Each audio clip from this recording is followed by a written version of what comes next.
In this lesson, what we're going to do is we're going to take a look at how to create and manage some of the more common configuration settings for our web applications.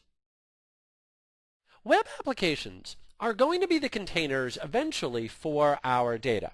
They contain our site collections, which in turn contain our sites, which in turn contain our lists, which in turn contain our data. We're going to see how to do this inside of central administration, how to do this in PowerShell, and how to go in through central administration and manage some of those more common settings. But let's start off by talking a bit about the basics of our web applications. Our web applications, as we mentioned earlier, connect into IIS. Our web applications hook up to a website.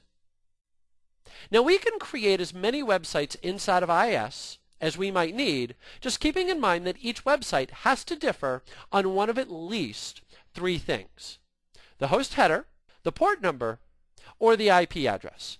Now the host header is simply a DNS name. One big thing to keep in mind is that SharePoint is not going to update DNS for you. That's going to be your responsibility. The port number is where my user puts in a colon and then a port number afterwards, typically not something that I'm going to be setting up inside of any form of a production environment, simply because chances are my users aren't going to know to punch in the port number. My developers will, so it could be very useful for development, but not so much for production. And then finally, my IP address.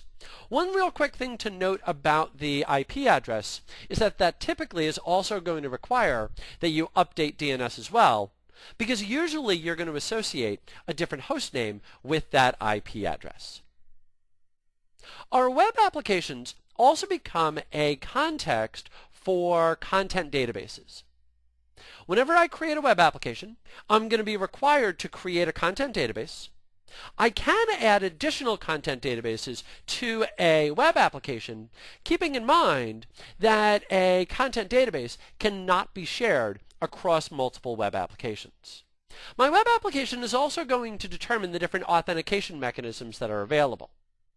It's going to determine the overall mode, and this could be claim-based or classic. Classic, by the way, is Windows only, and is not the recommended best practice for SharePoint 2013. Claims-based, on the other hand, is the recommended best practice. In fact, it's the only option that I can choose if I'm creating a web application through the UI, and it allows me to choose whatever authentication mechanism I might want, including Windows, forms-based, ADFS, and even OpenID. And then finally, last but not least, it's at the web application level that I get to pick and choose which service applications I want to make available. So if I have one environment where I want search and another environment where I don't, one of the ways that I can implement that is by setting up a separate web application, and then on that brand new web application, just don't configure search. Now, one important safety tip that I want to highlight about our web applications before we start getting into any of our demos is a little thing called loopback check. The reason that I like to highlight this here is because we're now going to get into using different host names for our system. And I'm of course just running this right from my SharePoint 2013 system. What the loopback check is going to do is whenever I connect to a system, one of the first things that Windows is going to do is check to see whether or not I'm connecting to the local system. And if I am, then what it's going to do is it's going to check to see whether or not the host name that I'm using is the name that's been assigned to the system.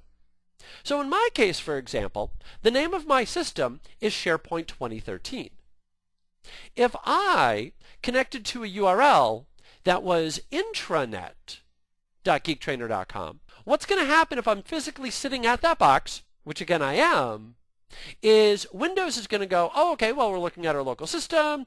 The name of the system is SharePoint 2013. You're using intranet. Ah, that's not going to work because those don't match. So the loopback check is a little bit of a security thing. And what it's going to do is it's going to make sure that the host name that you're using is in fact the name of the local system. Now, what's interesting about the loopback check is that it's not just simply going to tell me, hey, you're using the wrong name. Instead, what it winds up doing is just doesn't authenticate. So you'll notice it'll just keep prompting you for a username and password over and over and over again. And you're going to keep thinking, well, why in the world won't it just connect? That's the reason why. The fix for this is one of two things. On production, what I want to do is add entries into the host file. So I just open up the host file, add in the host name, and add in the local IP address, and away I go from there. Now, the nice part about that is that that's a more secure mechanism than the second option. Because in order to add in a brand new host name, you're going to need to be an administrator on that box. And remember, kids, once somebody's an administrator on that box, they now own that box. There's no such thing as a hack that requires administrative access. The hack is that they got administrative access in the first place. So if they got administrative access, that's my problem, not that they updated the host file. Now that works very well for production, where I'm generally going to have a limited number of host names, and where I'm typically not going to be physically remoting or sitting at that box. That typically I'm going to be sitting at my desktop, just fire up a browser and connect. But when we talk about development, I'm quite frequently going to need a lot of different web applications. Because I'm going to need to go in and test different scenarios that if I enable this, I activate this, I turn this off, is all of this going to work?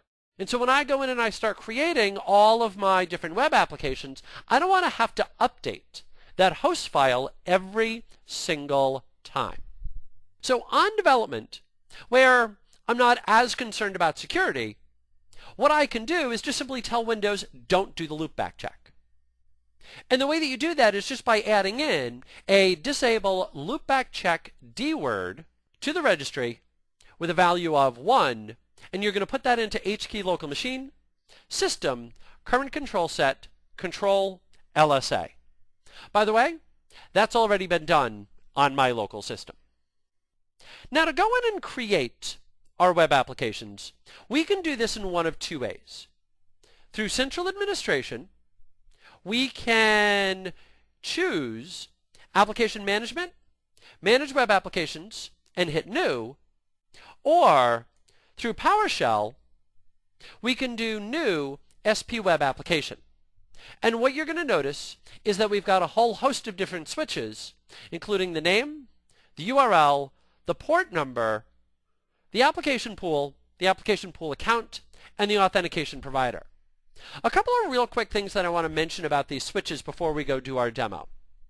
Number one is if I want to use an existing application pool, then what I'm going to do is just simply provide the application pool switch, but I'm not going to provide the application pool account. If you provide the application pool account, what's going to happen is PowerShell is going to create a brand new application pool for you. And if it turns out that there was already one in existence, it's going to fail out. The other one is the authentication provider. This one's kind of interesting. I actually kind of get a kick out of this one. Remember how I said that the best practice is to use claims-based authentication? In fact, in the UI, not only is it the default, it's the only one that I can do. In PowerShell, interestingly enough, the default is classic, not claims-based.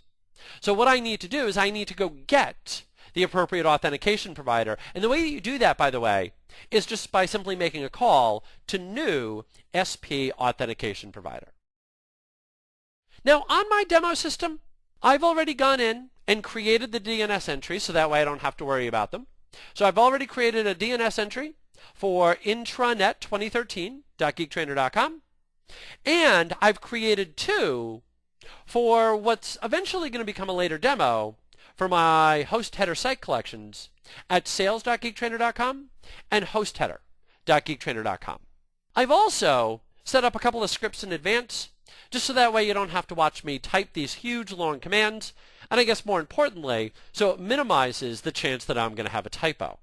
Let's take a look at how to create our applications by using central Administration.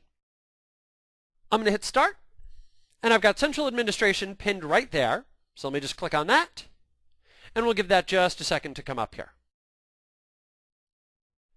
Now, to create a new web application, I need to get to the Manage Web Applications screen. I can do this by clicking on Application Management on the left side, and then clicking Manage Web Applications.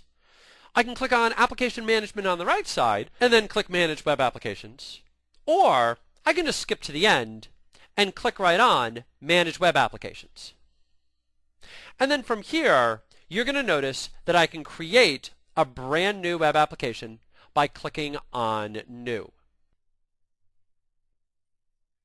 Now, the first thing that this is going to do is it's going to ask me about my IIS website, and I'm going to call this SharePoint-intranet, and I'm going to give this a host header of intranet 2013 geektrainer.com. Now, a couple of real quick little notes here. Number one is the port number and the host name. The one thing that you're going to notice that's missing from that list is IP address. If I want to create a web application for a different IP address, what I actually have to do is create the website inside of IIS first manually, and then choose the option just up above to choose an existing website.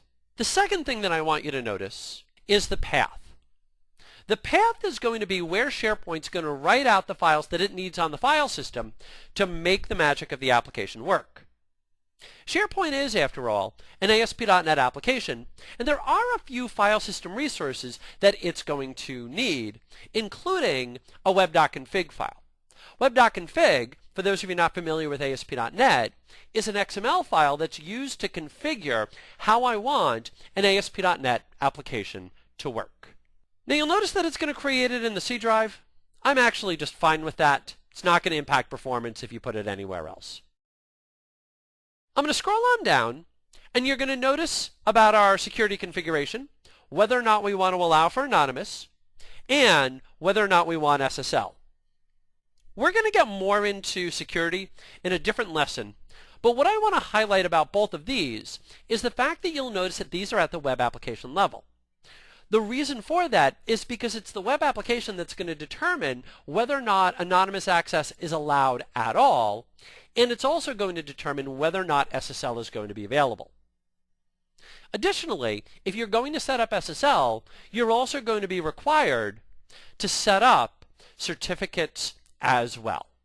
Down below, I've got my different authentication types. So if I want Windows, if I want Forms, or if I want to use another provider, I can put the appropriate check marks into place. I'm just going to go with the defaults here.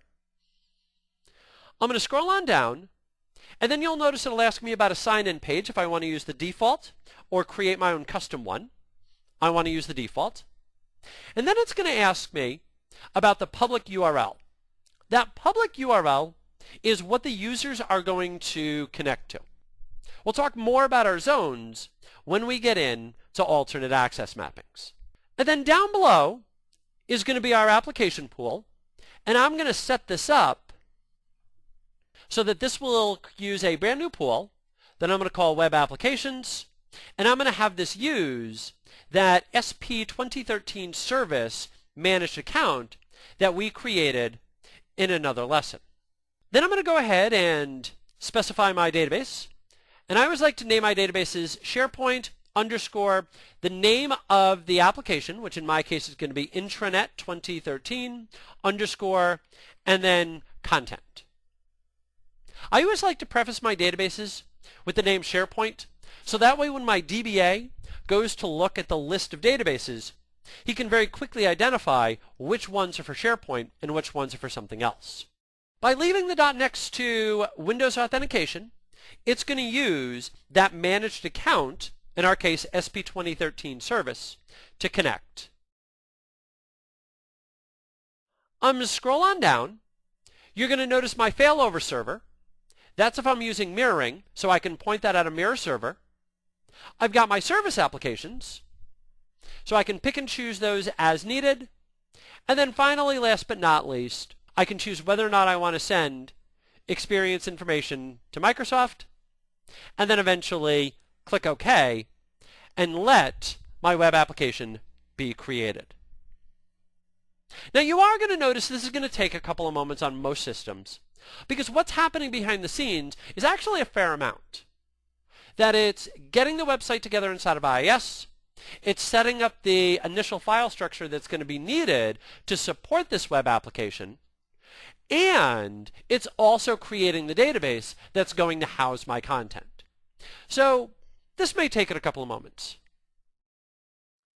Now that our web application has been created, we then get a little screen saying, hey, congratulations, you've now created this.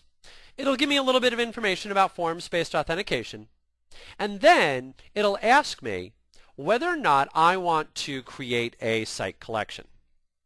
Now, managing and working with site collections is another lesson. But one of the things that I do find that people quite frequently get confused about is where a web application sits. Because after all, a web application is nothing but a container, that it doesn't actually provide a UI. The UI, by the way, is provided by a site. And our site is connected to our site collection, and our site collection is connected to our web application. So if I actually want a UI, I'm going to need to create a site collection, which, by the way, will automatically, in turn, create for me a top site.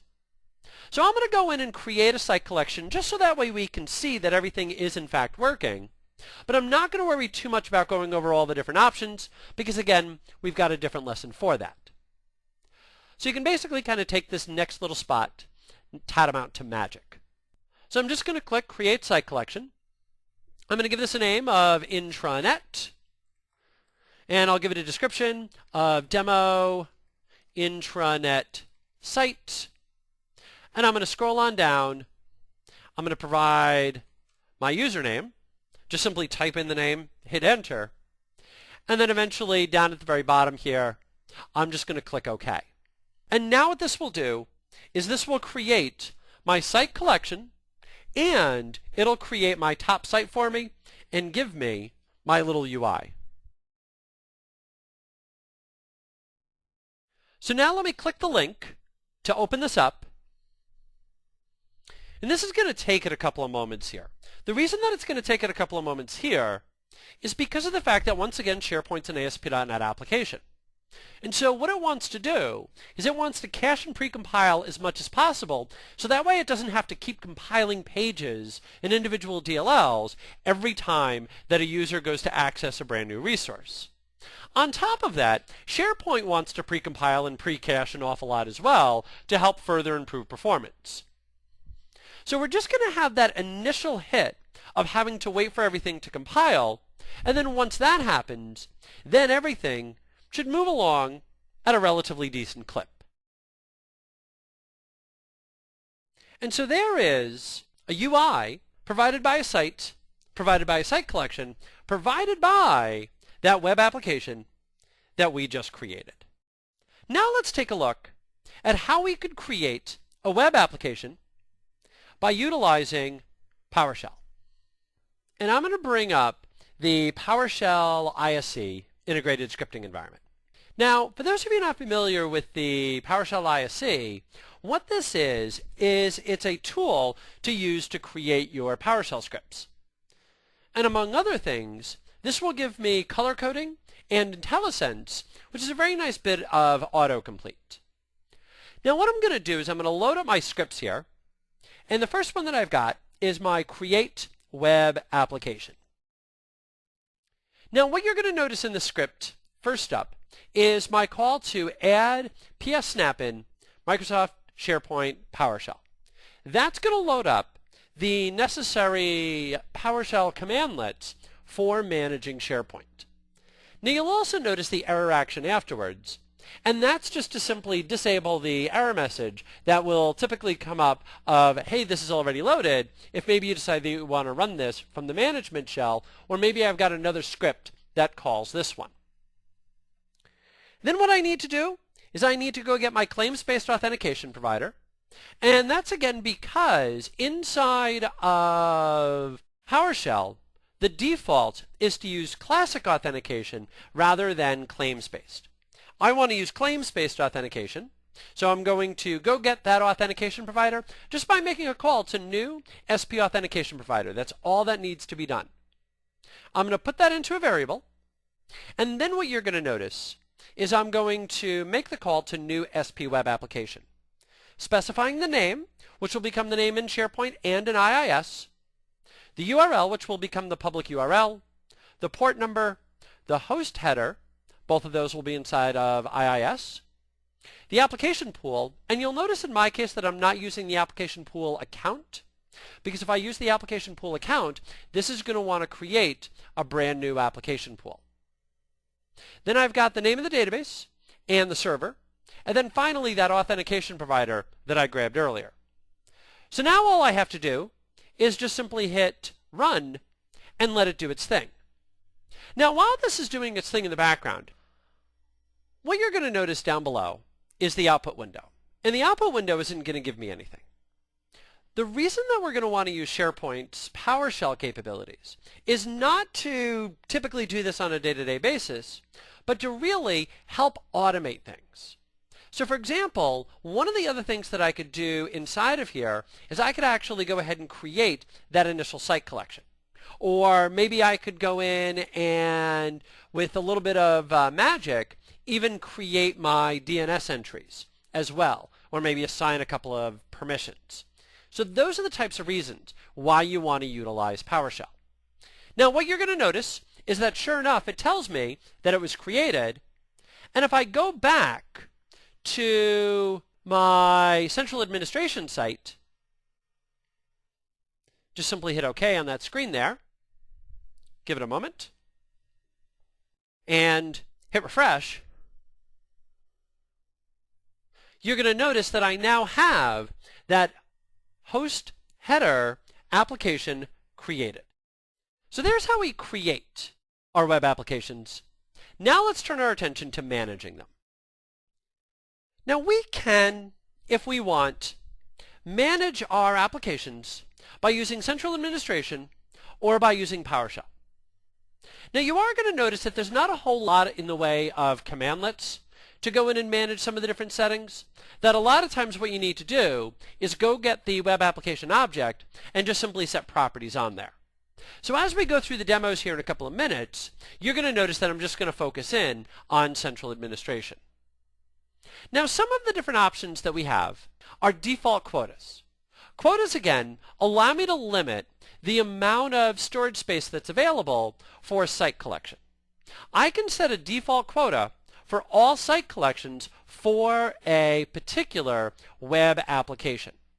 Now what's nice about that is that if I'm going to be setting up an environment where my users are going to go in and create their own little meeting sites, their own little team sites, or more importantly, the web application that's going to host my sites should have a default quota set on there. So that way I don't have a user who pulls out their camera, takes a couple hundred pictures at a company function, and then just simply pulls out their SD card, pops it into their computer, and uploads that into their My Site. Now don't get me wrong, those are the types of things that I do want on my sites. I just don't want, 500 megs worth of pictures from the holiday party. I'm just saying. So that's where default quotas can be very helpful. We can also, at the web application level, disable alerts and RSS. Now typically we're going to want to leave those on, but we may decide to turn them off simply because of the fact that there is a little bit of additional overhead involved with both of those.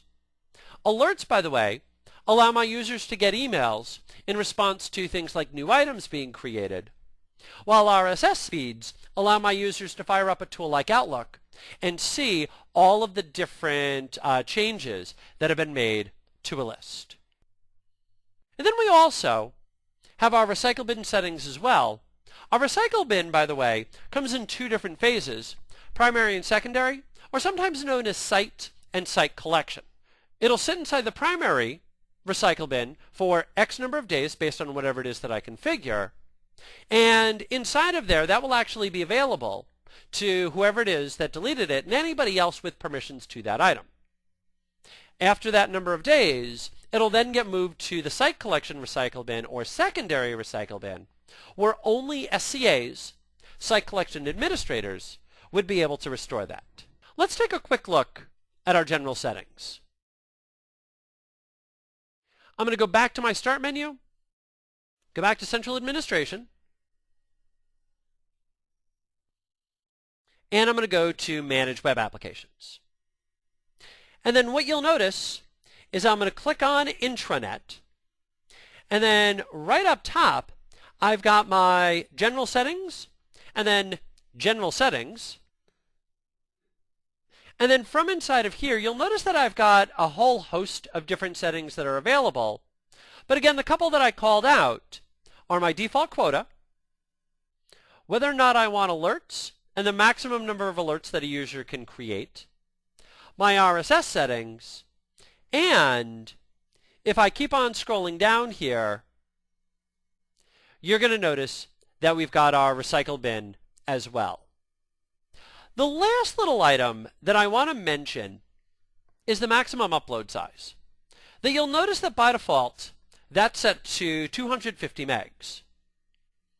Now, that's going to be just fine in most scenarios. But one of the things that is pretty cool with SharePoint and Excel is a little thing called PowerPivot. And what PowerPivot will allow is for a user to actually download large portions of a database and be able to slice and dice that data as needed. Well, those Excel spreadsheets are going to wind up becoming rather lengthy because of that fact. So I may need to go in and increase the size so that way my users can upload those spreadsheets. Next up is our resource throttling. Resource throttling allows me to dial back how many items are going to be returned on a list view, unique permissions, etc. Basically, these are all the different things that can wind up slowing things down in SharePoint. So to start with is our list view threshold. And our list view threshold will allow me to limit the number of rows that are going to be returned by a query against a list, by a filter, or if you go in and create a view based on that view. Now the reason that that's in existence is so that way I'm not going to return back 100,000 items to my user, that I'm only going to return back a couple thousand items at the absolute most. We also have a separate threshold for auditors and administrators. So if we need to execute reports on this, then we've got that capability and we can go beyond what the normal threshold is. We can also control whether or not code could override that threshold setting by simply turning off or turning on the object model override. The daily time window for large queries is going to be the time window in which you could actually execute queries without having the threshold be applied. The list view lookup threshold is used to limit the amount of lookup columns that are going to be created on a view. One of the big things that you can do with SharePoint when you're modeling your data is you can actually point columns at other columns in other lists. Now what's nice about that is that it allows me to create parent-child relationships. The downside, however, is that this is going to incur a bit of a performance overhead. Because in order to display all that lookup data, what SharePoint has to do is go contact each list. So what I can do is limit the number of lookups that are allowed inside of a view. And then finally, last but not least, is the maximum number of unique permissions. SharePoint, out of the box, by default, does a little thing known as security trimming. Security trimming is where we're going to not show items to users that they don't have permissions to. Now there is no magic there. That in order for that to work, what needs to happen is SharePoint needs to go in and take a look at what your permissions are. Well, if there is 10,000 individual permissions on a list, That's going to take SharePoint a little while to have to sift through each one of those. So I can use that threshold to limit the number of unique permissions. Again, this is all done at the web application level, and we're going to do this by going into Central Administration. Let's take a look. Back to my Start menu, back to Central Administration, back to Manage Web Applications, back to my intranet, and then under my General Settings, I've got Resource Throttling. And from inside of there, you're going to notice the couple of defaults there. That by default, an individual view is limited to 5,000. For auditors and administrators, it's limited to 20,000. A view is only by default able to show 8 lookup columns. And if I scroll on down, you're also going to notice that we've got our time window for large queries. So I could maybe, for example, say from midnight until 3 a.m., you're allowed to run those types of queries. And you'll notice my list unique permissions threshold. So that allows me to throttle back how many items are going to be available, how many unique permissions you're allowed to apply to help improve the overall performance of our web application. A couple of other last remaining settings that I can configure on web applications. First of all is our service connections. Our service connections allow us to choose which service applications are going to be available to a web application.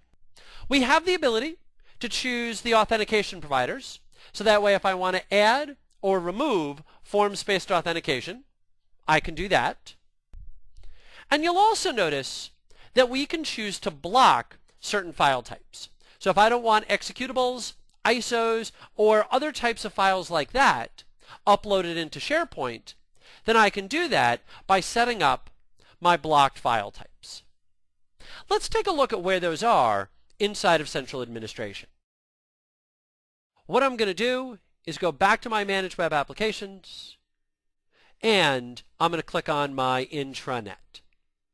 And from here, first of all, you're going to notice my service connections. And my service connections allow me to choose what it is that I want available as far as my service applications go. So if I drop this down and I choose Custom, you'll notice that I can add and remove my connections as needed. You're also going to notice under my authentication providers that right here I can click on the zone in question, which in my case is going to be default, and then this will show me all of my different authentication options, whether or not I want anonymous, and if I scroll on down, if I want forms-based, Windows, or any other provider that may have been installed. And then finally, last but not least, is the blocked file types. Just simply a huge list of the different extensions that are not allowed to be uploaded. Now keep in mind that it's only going to do this based on the extension, so it's not going to have the built-in capability to open up the file and truly see what it is. So obviously the easy way around this is just to rename the extension when you go to upload it, but that's oddly okay. Because what we're really trying to do here is we're trying to prevent somebody from uploading an executable and then somebody else clicking on it and then having that install a virus or otherwise onto their system. Now if somebody does try to upload a blocked file type, then what's going to happen is they're going to get a little error message flat out telling them, hey look, you're not allowed to upload this file type. And there's how we can create our web applications and manage some basic settings.